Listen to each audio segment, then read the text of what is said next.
I have spent the past weeks running the numbers and checking the data, speaking with FPL experts and fans, watching and listening during pre-season, and it's all come down to this, my latest FPL draft. Welcome to FPL Mate, my name is Dan, and I think you're gonna like this team.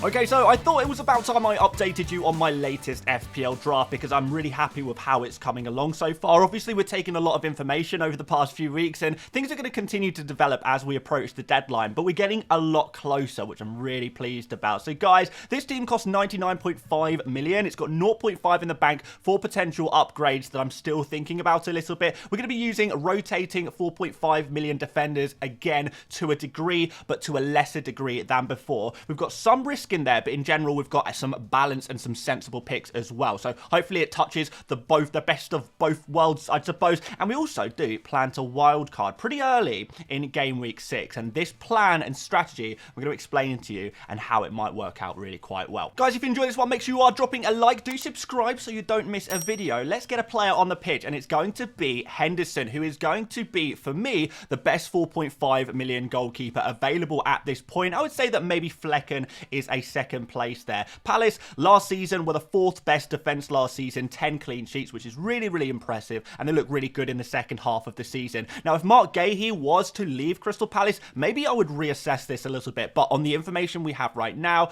Crystal Palace look like a really strong defense to invest in. I do, of course, have 0.5 million in the bank, so if it does turn out that Henderson is not likely or not confirmed to be the first choice goalkeeper for Crystal Palace, and I think he will be, we do have that 0.5 there, just in case I need to upgrade to someone like Pickford or Pope or maybe even Martinez at Aston Villa. Let's move into the defense. Trent is going to be the first player on the list, and this is the first time I've made a video about my team where it does include Trent in the team, and I have somewhat changed my mind on him, and that's largely due to the strategy that I want to employ this season. So the opening 5 fixtures are really good for Liverpool. We've got Ipswich up first, then Brentford at home, Manchester United, which is often quite a nice fixture for Liverpool, and then we've got Nottingham Forest and Bournemouth both at home as well. Actually, outside of the Arsenal fullbacks, no player got more points per 90 than Trent last season, despite it being a little bit of a difficult season for him at times. Now, is he a season keeper at the high price of 7 million?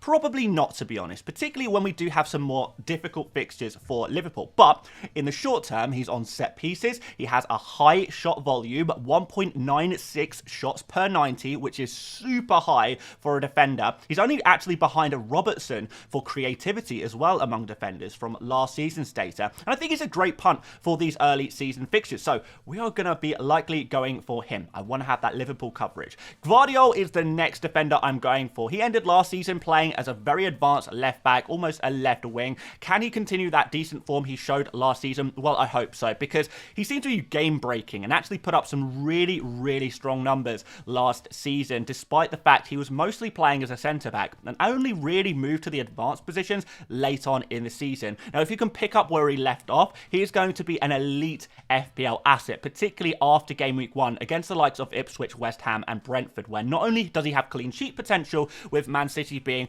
generally understood to be the second best defence in the Premier League behind Arsenal, but we also have that attacking potential, and I don't think Arsenal defenders quite offered that. Next up, Mykolenko, the second most clean sheets in the league last season, joint with Man City. 13 clean sheets, very good for Everton. Cheaper than, obviously, Branthwaite, Tarkowski, Pickford, these kind of guys. And it looks like the interest from Italy has died down a bit on Mykolenko, and he's expected to start very regularly, pretty nailed on left back for Everton, which is exactly what we want. We want to have those safe players. He can also be rotated during those difficult away fixtures versus Spurs and Aston Villa. Of course, I'm always going to have a player on my bench to cover the 4.5 million defender, because when you're going for these cheaper defenders, you don't always want to play them every single game week, and if you can just find a nice rotation pairing, which I have done, and you can always get a really strong fixture. So we'll play Mykolenko against Brighton and Bournemouth, and in game week 2 and 4, then we can put Mykolenko on the bench and capitalise on another team with a good defence having a good fixture. All will be revealed, guys. Game week 5 is also against Leicester for Everton, which covers me until my Game week 6 wildcard, assuming I do wildcard there. More on that a little bit later. Now, the big headline in this defence is that it is absent of Arsenal. Now, Arsenal play Villa, Spurs and City all away from home in their opening 5 fixtures, and they don't have too much attacking threat in the Arsenal defence either. They have a little bit through Gabriel, maybe a little bit through Ben White, who is quite expensive at 6.5, but not too much elsewhere. I'm taking a risk that Arsenal keep no more than 2 clean sheets in their opening 5 fixtures. I think other players can outscore that. If I'm wildcarding early, I can look to bring in an Arsenal defender a little bit later on, and I would maybe consider Raya. Considering he is a little bit cheaper, but I would have to find an extra 0.5 million because I can't currently afford to upgrade Henderson up to a Raya. And given the fixtures, you could argue that Henderson, with save points included, because remember, Raya gets no save points, no bonus points. Genuinely, Henderson, if he starts regularly, could compete with a Raya in terms of points for 1 million cheaper, which I think is really useful because we do have to find some sacrifices somewhere. One of the sacrifices I've chosen is to sacrifice Arsenal defenders if I plan on wildcarding early. Let's move on into midfield. Because we're not ignoring Arsenal completely, because from an attacking point of view, I do like Arsenal's fixtures quite a lot. And that's why Saka is going to be in this team. In terms of expected goals conceded last season, Wolves were 15th, Aston Villa were 11th, Brighton were 8th, and Tottenham were 13th. So I know some people think of Wolves as a fairly strong defence. They're just not that anymore. Aston Villa and Spurs are great attacks, but do lack a little bit in defence as well. So, you know, they are bottom half of the table defences that Saka is playing, with the exception of that Brighton at home game. And I don't think anyone's too worried about that particular game anyway. In terms of Arsenal attackers that I'd like to target, Saka is more reliable than Havertz, who could be playing in midfield given the great form Jesus has shown during pre-season. And Ødegaard has weaker numbers and no penalties. Only Erling Haaland and Mo Salah had more expected goal involvements than Saka last season, and he actually ended up outscoring both of those players. So, you know, Saka, Palmer, these kind of players, for example, are they actually that much worse than a Salah and a Haaland? Are they? I don't know. Considering the amount of money that you save, I think, you know, you can cover the points of a Salah with a Saka to a degree. So I do think Saka at 10 million could be very decent value for money, but I am still fearful of Salah. We'll come to that in a second. Because first of all, I want to make sure you guys are aware of the new podcast I have started this season. There is 2 preseason episodes already, and they're going to be new episodes every Tuesday throughout the season. It's called Stick to FPL. You can access this podcast on YouTube, Spotify, Apple Podcasts, iHeartRadio. We're posting clips on TikTok and Instagram. However you consume your content, it is there for you. So go check it out. I've left a link in the description if you would like to follow along with that podcast.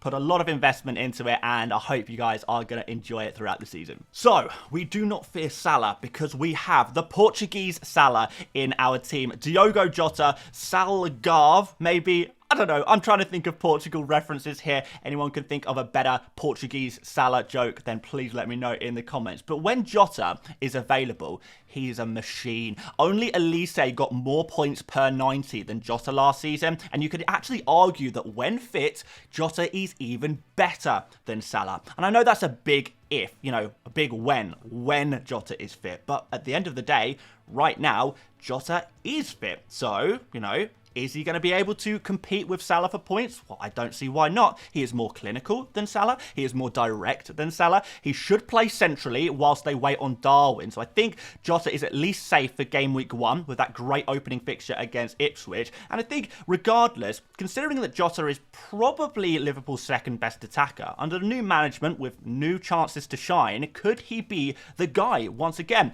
Fitness argument, you know, we can talk about other players, you know, Eze, Isak. You know, people criticised those players in the past and said, you know, what if they get injured? But the point is, you own a player whilst they are fit, and then if they do get injured later down the line, hopefully you've gained enough points from them to make it worth it. And if that was to happen, well, we'll use a transfer. That's what transfers are for. And we've also got that early wild card as well, if we need to use it. If things go wrong, there are escape routes when you have Diogo Jota. You could move to a Gordon. You could move to a Bowen.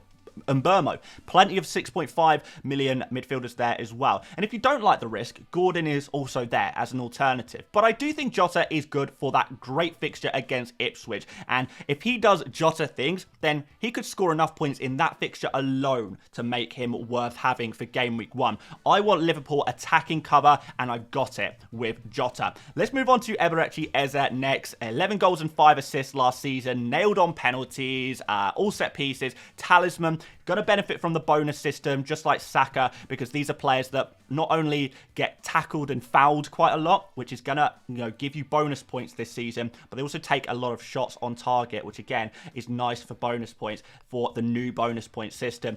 So that's going to be very nice. Eze, a few people have argued, is he going to be the same without Elise?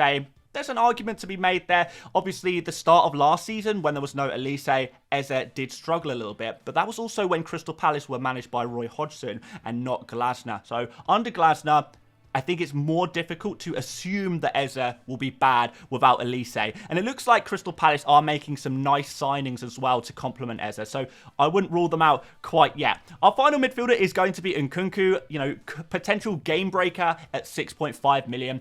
I think a lot of people have forgotten just how good this guy is.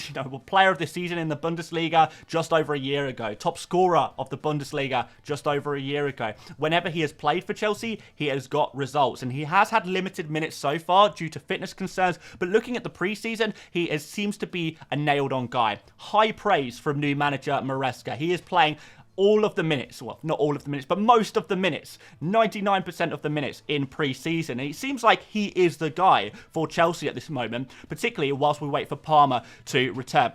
And he's a lot cheaper than Palmer. 4 million cheaper than Palmer. Now, some people will be concerned about this opening fixture against Man City. But remember, Pep Guardiola has said that he is going to slowly reintroduce some of his players who played in the international tournament. And that's going to include Walker, Stones and Rodri, who all played in the Euros final. So is that going to be an opportunity for a great attack like Chelsea to score some goals? Quite possibly, considering that last time these two faced each other at Stamford Bridge, the score was 4-4. And that was only back in November as well. So I quite like Nkunku as a pick, even in the opening fixture against Man City, and we'll be looking to play him in that game. Haaland is my first forward. He's going absolutely nowhere. Reliable captain every week, standout captain versus Ipswich in game week 2, which is arguably the best single game week captain opportunity of the entire season. It doesn't get much better than Ipswich at home, and it doesn't get much better than Erling Haaland either. So could you even triple captain him in that game week if you consider that we're not going to see as many double game weeks this season due to the changes with the FA Cup? Of course, we spoke about that a lot in the podcast that was released yesterday. So do go check that out if you want to learn more about this kind of strategy with your chips. But Haaland's back, full fitness, scoring in pre-season. He's been in every draft I've made so far this pre-season, and he's going nowhere. Isak, similar situation. No European football. Penalties. Fantastic player. 21 goals, 4 assists last season. Consistent underlying numbers, sustainable, better results per start than any other nailed forward aside from Haaland, including the likes of Watkins, who is obviously very popular as well. And kind of like Jota, you get premium level points from someone like Isak whenever he starts, but for far cheaper money. So it's kind of, again, a bit of a cheat code. Getting players in the right moments can score just as much as those, real high-class players who are consistent throughout the whole season. But we're not picking a team for the whole season. We're just picking a team between now and our first wildcard. We don't need to worry about season-long points. That's why I'm not worried about not owning Arsenal players, for example, because it's not for the whole season. I don't care who's going to score the most by game week 38, because we have transfers, we have wildcards. This is what this is for, and I think this comes into the strategy of things. Now, our final player is probably the player who is the least nailed in my team currently, in terms of who I might look to change between now and the game week 1 deadline. So, Chris Wood. Only behind Haaland, Watkins and Isak for points per start last season in the forward positions. 0.58 expected goals per 90, elite. Forest, decent fixtures to start off. We've got Bournemouth, Southampton and Wolves there, the opening 3. I do worry a little bit about Wood rotation though. I don't know how that sounds, but our knee, he is back in training, so should I be risking it with Wood, particularly if I've already got a fairly risky player in Jota? Do I want multiple minutes risk players in my team? That's something I do have to think about. Now, João Pedro is back in training, so he is back on the cards at 5.5 million, and Muniz at Fulham looks much better for guaranteed starts as an alternative. I could even move to a 3-5-2 formation and take a player up to 6.5 million. Remember, I have 0.5 in the bank, so if we were to swap formations, I could bring in a Morgan Gibbs-White, I could bring in a Bailey, a Brennan Johnson, for example. They all work. Wood is the least safe player in my team, and I think that is something I want to think about and consider. Let me know if you've got any suggestions of how I could deal with my Wood situation, I guess. Moving swiftly on to the bench, Fabianski is a 4 million backup goalkeeper, not expecting too much from him, but there are no playing, starting 4 million goalkeepers right now, so it's difficult to really select one. So we've gone for Fabianski at this moment, doesn't have super high ownership, so no major concerns about price drops. He is the backup goalkeeper, so if there is ever an issue with Areola, Fabianski can come in and deputise there. We've got Barco actually next, who's been playing left wing back whilst the Stupinian is out. He's also been on set pieces during pre-season, which is nice. Can he start well and keep his spot? Maybe. Could he get that Ipswich fixture in game week 4? Now, Estupinian could technically be back by game week 4, but if Estupinian is slowly introduced, maybe Barco gets the nod in that game week 4 fixture. And at the end of the day, I don't have anything to lose. I wouldn't be starting any other 4 million defender I had anyway. And as I always say, if you don't buy a ticket, you don't win the raffle. Guys, we've got Anderson next. And here's my rotation defender with Mykolenko. He plays West Ham in game week 2 when Mykolenko plays Spurs. And he plays Leicester in game week 4, which is really nice. So, yeah, Mykolenko and Anderson, they can rotate really well. And with Mykolenko and Anderson, I can actually get back-to-back Leicester fixtures in 4 and 5. We also have moderate attacking threat from set pieces from Anderson. He got 2 goals and 3 assists last season, which is pretty decent for a defender. It's much better than a lot of the other defenders I think people are talking about at 4.5 million. You know, Gay, Konsa, these kind of guys, they don't really get attacking returns. They don't really get bonus points. So I like Anderson as a pick a lot, but mostly as a rotation. I don't really want to play him in those tougher fixtures. And I know I've got Anderson and Henderson, but I don't really consider this as a Crystal Palace defensive double up because I won't be playing Anderson every week. And also, I'm trying to look at these positions separately as who I think will score the most points. So look at the goalkeeper slot. Who will score the most points within my budget? Look in the defender spots. Who will score the most points for the rotation that I want to do? And Anderson and Henderson both fit those criteria individually. So I'm not seeing it as a double up, even though I'm sure some of you guys will do and will say, Dan, double up on Crystal Palace defence. What are you thinking? Anyway, Harry Winks completes the bench, just a 4.5 million midfielder who is fairly safe for minutes, but again, another player I might consider swapping because I'm a little bit worried about him being kind of a player who maybe goes down to 4.4 million if a lot of people look to sell him. If another 4.5 or 5 million midfielder emerges, will people be selling Winks? That is something I'm concerned about, but I need to find someone else who could do the job as well. If you've got any suggestions for 4.5s, I am very much open to your opinions. Of course, we could end up, swapping Wood out for a 4.5 million forward, and Winks would be upgraded to like a 6.5 or a 6. Could work as well. Anyway, guys, let's look at the captain. My captain is probably going to be Haaland, to be honest, against a weak Chelsea defence. We've already seen Haaland dominate Chelsea during pre-season, but what we've seen consistently for Chelsea during pre-season is they haven't quite worked it out defensively. They are conceding goals, and particularly out of possession, it's not looking too good. And we know Man City are a team that thrive in possession, and if Chelsea, by their own admission, are going to be an attacking team that do concede goals, well, could Man City really capitalise on that? Could Haaland capitalise on that? I think there's a very good chance of that happening. So I actually consider this a pretty decent fixture for the Norwegian man. Vice-captain, Isak against Southampton, I think looks pretty good, but I also quite like Saka at home against Wolves. So there's various options there. But Haaland right now, I'm sticking with him for my Game Week 1 captain. A few other notes on this team. We've got no Salah, as we mentioned, but with a safe Trent and a risky Jota, I do have decent Liverpool coverage here. There's no Arsenal defence, which is somewhat of a risk, but what's the worst that could happen in the opening 5 game weeks? We might see other people with Arsenal defenders. They're going to gain 4 points on me through clean sheet points on certain game weeks if my guys don't perform. It's not a huge risk, really, if I look at it that way. This team covers the Liverpool, Man City, Arsenal and Chelsea attacks, which are, to me, some of the best attacks in the Premier League. You would maybe throw in Spurs there, maybe Aston Villa, if we're looking at the very top attacks in the league. We've got no Villa, as we mentioned, but not really worried about that until after Game Week 3, after their Arsenal fixture. We've got no Spurs, but their only good fixture right at the start of the season, particularly for attackers, is that Leicester game in Game Week 1. And I think this team in general plays the fixtures and accepts the possibility of an early wild card. Now, you don't have the wild card using this team. If everything goes amazingly, far better than you could ever expect, then you don't have to wild card. But you go into this season with the acknowledgement that usually you would play a fairly early wild card anyway, particularly when we're looking at fixture swings and gathering information. And I think that's the strategy here. Gain as many points as possible in the early season using the information we have whilst we gather new information,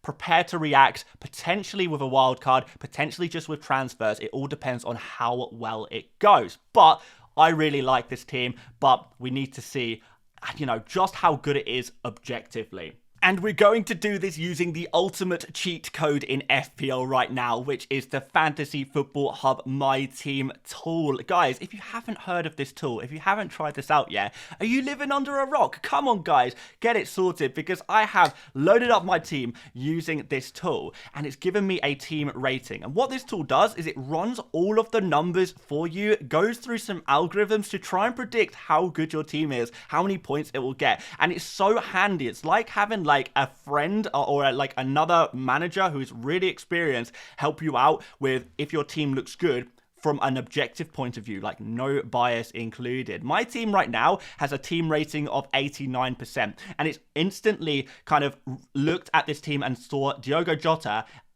maybe not predicted so many points because of the minutes risk. Now, this is really, really handy. If you don't want to take a risk on a player, this tool will tell you immediately if they are risky or not. And it's constantly updating using the latest information and the latest stats to try and give you the best possible move. So guys, right away, I can see if I remove Diogo Jota, I can change my team from an 89% to, it's already suggested some transfers here on the right. Gordon, let's click that.